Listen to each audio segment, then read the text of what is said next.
Assalamualaikum warahmatullahi wabarakatuh.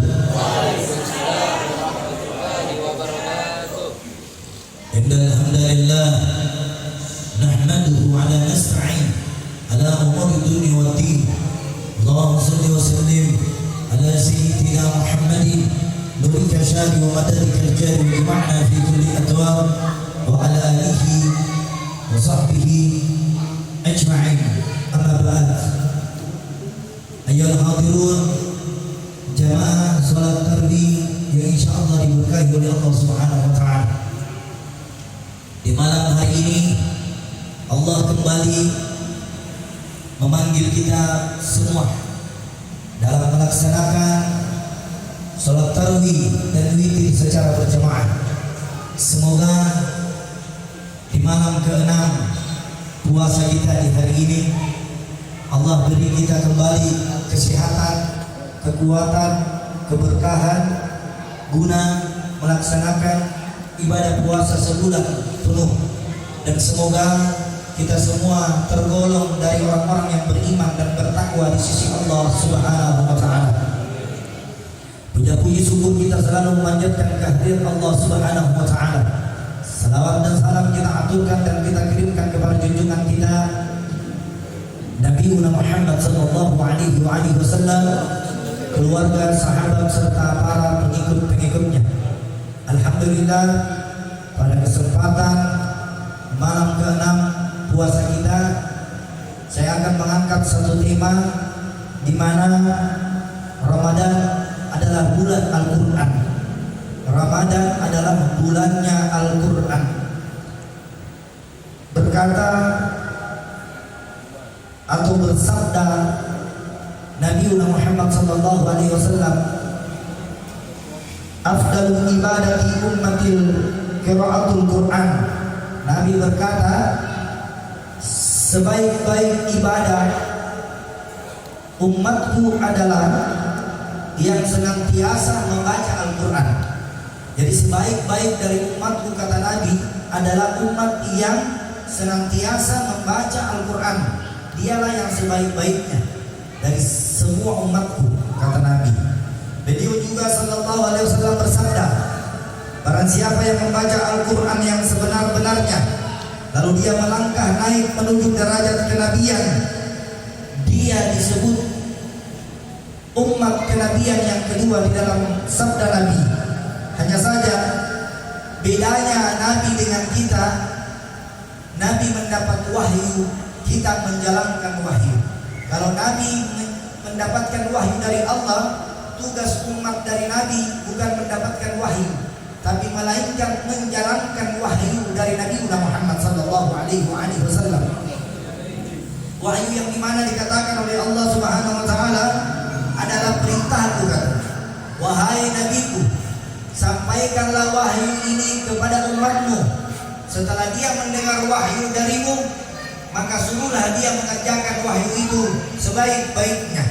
Karena orang yang mengerjakan wahyu sebaik-baiknya, dialah dari umat Nabi Muhammad yang terbaik di antara seluruh umat dari Nabi Muhammad sallallahu alaihi wasallam.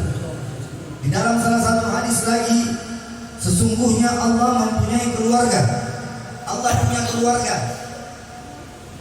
Allah tidak punya istri dan anak, tapi Allah punya keluarga. Siapa keluarga Allah? Di antara manusia. Maka para sahabat bertanya, Nabi bertanya, wahai sahabatku, sesungguhnya Allah itu punya keluarga. Sahabat lalu bertanya, ya Rasulullah, siapakah keluarga Allah itu? Siapakah kerabat Allah? Siapakah keluarga Allah yang engkau maksud ya Nabi Muhammad sallallahu alaihi wasallam? Maka Nabi Muhammad bersabda, para ahli Al-Qur'an. Jadi kalau kita mau lihat keluarganya Allah, orang yang selalu ahli Al-Qur'an, membaca Al-Qur'an, membaca, menghayati, mengamalkan Al-Qur'an, itu keluarga Nabi, itu keluarga Allah. Kalau kita ini umat Nabi yang dibilang keluarganya Nabi Ahlul Bait, ada juga keluarga Allah, yaitu Ahlul Qur'an, ahli yang senantiasa membaca Al-Qur'an.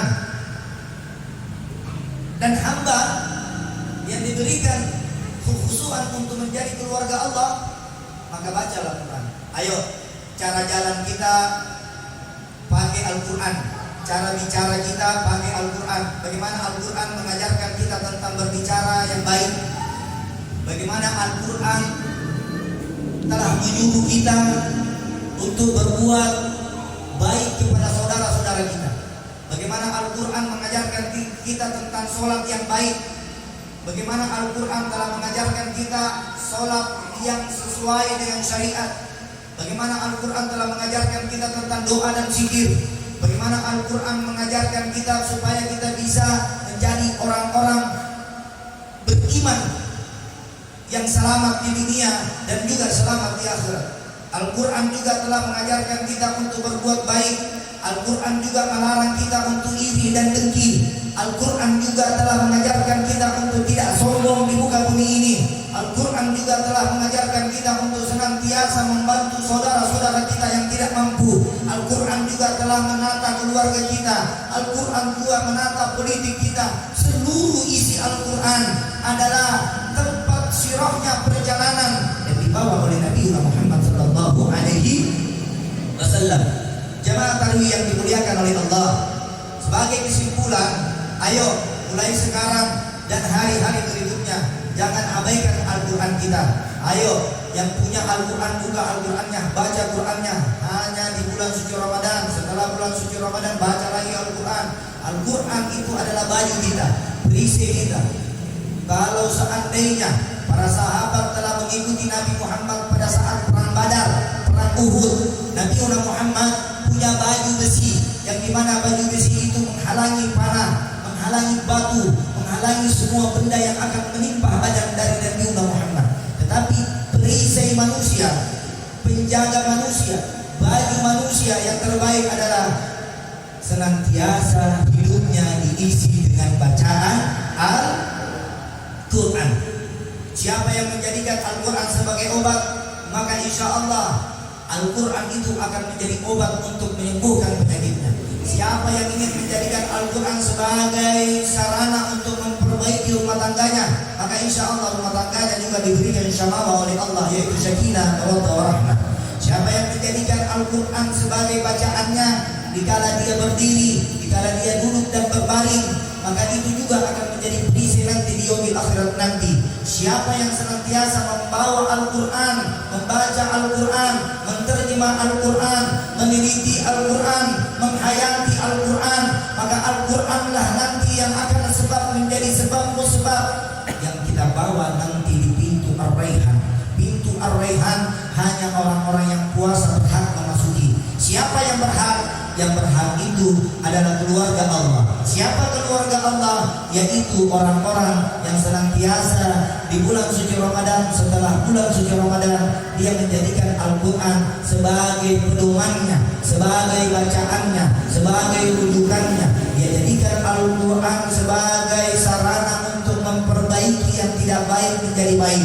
Dia jadikan Al-Quran sebagai penyelamat untuk terhindar dari siksaan kubur. Dia jadikan Al-Quran untuk menjadikan dirinya selamat menyeberangi Sidratul Muntaha. Insya Allah semoga kita semua yang hadir di malam hari ini, keluarga, kerabat, dan orang-orang yang kita cintai, mari kita mulai sekarang menghidupkan rumah-rumah kita dengan bacaan Al-Quran. Dengan huruf-huruf Al-Quran itu dibalas oleh Allah. Ada sahabat lagi bertanya terakhir, ya Rasulullah, apa yang paling terbaik selama di bulan suci Ramadan? Rasulullah menjawab, wahai sahabatku, pekerjaan yang paling terbaik di bulan suci Ramadan adalah setelah dia menahan lapar dan haus, bibirnya kering karena membaca Al-Quran, hatinya bersih karena membaca Al-Quran, jiwa sanubarinya bersih karena membaca Al-Quran. Ini sahabat bertanya, oh begitu ya Rasulullah, mulai sekarang ya Rasulullah saya akan membaca Al-Quran setiap hari. Karena apa? Orang yang membaca Al-Quran dilipat gandakan pahalanya 10.000 kali lipat. Satu huruf yang kita baca di dalam Al-Quran diganti 10.000 kali lipat. 10.000. Satu huruf, dua huruf 20.000, 3 huruf 30.000. Di mana sabda Nabi yang terakhir, jadikanlah Al-Qur'anmu sebagai kendaraan. Kalau kalian tidak punya motor, jadikan Al-Quran sebagai motor. Kalau kalian tidak punya mobil, jadikan Al-Quran sebagai mobil. Kalau kalian tidak pernah naik pesawat, jadikan Al-Quran sebagai pesawat. Kalau kalian tidak pernah naik kapal laut, maka jadikan Al-Quran sebagai kapal laut. Dimanapun dan kapanpun kalian berada, maka ingatlah Allah. Bagaimana cara memanggil Allah, bagaimana cara mengingat Allah, bagaimana menghormati tata tertib yang Allah ajarkan kepada kita, ada di dalam Al-Quran. Kalau orang semua berlandaskan Al-Quran, maka insya Allah dunia ini akan selamat. 2 perkara yang ditinggalkan Nabi. Ada 2 perkara pesannya Nabi sebelum sakaratul maut. Ketika Nabi sakaratul maut, berkumpullah para sahabat. Ada Umar bin Khattab, ada Utsman bin Affan, ada Ali, ada sahabat-sahabat Bilal bin Rabah, ada Salman Al-Farisi, ada Siti Fatimah Zahra binti Rasulullah sallallahu alaihi wasallam. Ketika berkumpullah sahabat itu tadi semua, maka Rasulullah berpesan, wahai sahabat-sahabatku, kutinggalkan 2 perkara kepada kalian. 2 perkara itu yaitu Al-Quran dan sunnahku. Sunnah yang mana? Sunnah yang diajarkan oleh Nabi sesuai hadis-hadis salafus saleh, hadis-hadis para ulama. Itulah landasan kita. Jadi 2 perkara ini adalah penyelamat umat manusia. Mungkin itu yang saya bisa sampaikan. Semoga kita semua kelak di yaumil akhirat nanti dapat menjadikan Al-Quran sebagai kendaraan kita menuju surganya Allah. Semoga kita semua yang hadir di tempat ini dapat menjadikan Al-Quran sebagai penerang kubur kita.